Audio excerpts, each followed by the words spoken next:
I'd like to continue to talk to you about the seven hermetic principles, the rules of the universe, or the laws to the game.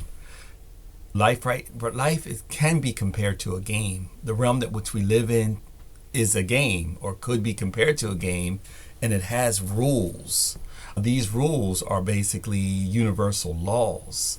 These laws were developed, or not really developed or discovered, but they were explained thousands of years ago by a person who was actually half God and half human by the name of, and these have come to be known as the Hermetic Principles.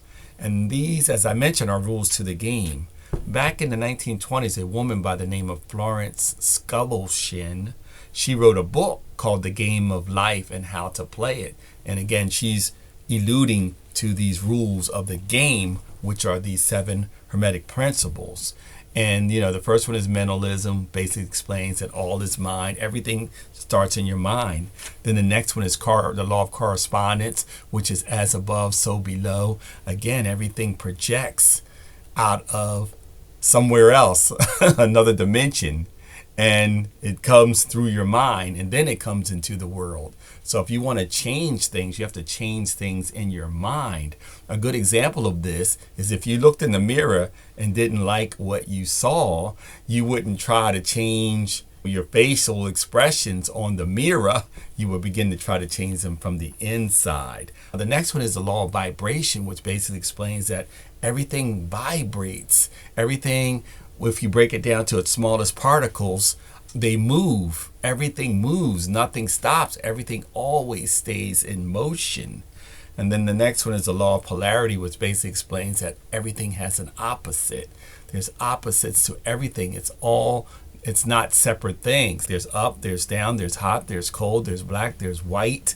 There's bad things that happen and there's good things that happen. They're all part of the same thing. So understanding this helps us understand these rules to the game. Then there's the law of rhythm, which explains that everything comes in cycles. Again, like summer and winter, like the ocean waves flowing in and out. We have to get on the rhythm of nature, of what's going on. Right now, we're in the winter solstice. This is part of the rhythm. The winter solstice basically is when the sun is farthest from the earth and it's dark, like where we live right now. It's dark. You might wake up and it's dark when you wake up, and then go to work, and then you come home and it's dark when you get home. We used to call this dark to dark. You leave and go to work, it's dark. You get home, it's dark. And it could get depressing sometimes. But understand that this is a time when the universe is shutting down and just going into kind of a chill mode or a relaxed mode. If you look at nature and you look at the trees, the leaves are all gone. The trees, they're still very much alive, but they're just chilling. They're in like sleep mode. That's the winter solstice. But what I want to talk to you right now is about the law of cause and effect. That's the next law.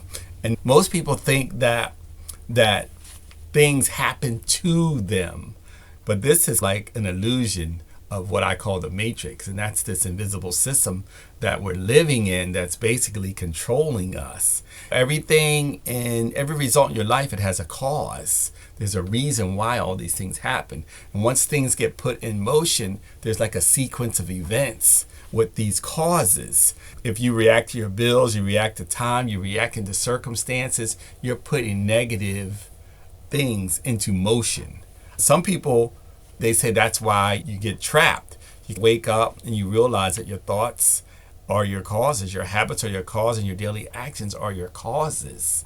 If you want a different future, you don't fight the effect. You have to change the cause. And the causes all kind of start in our minds. I used to think like this all the time, like wondering, why did this happen to me? Why did certain things happen? And I had to stop and really think about what was going on in my life. And I realized that I'm the cause of what's been happening to me. But what we can do is, once we begin to understand that we cause our situations, our realities, we can begin to change them. And it all starts in the mind. So some people explain it this way: what comes around goes around. You heard that expression before. And it's some truth to that. Some also look at this as karma, how it boomerangs back to you. If you do certain things to harm other people, it boomerangs back to you in some form or some shape. So that's the law of cause and effect. So we have to learn how to realize that we're causing the effect, and then we can control that. So I hope that makes sense. And having said all that, peace, one love, and control your destiny.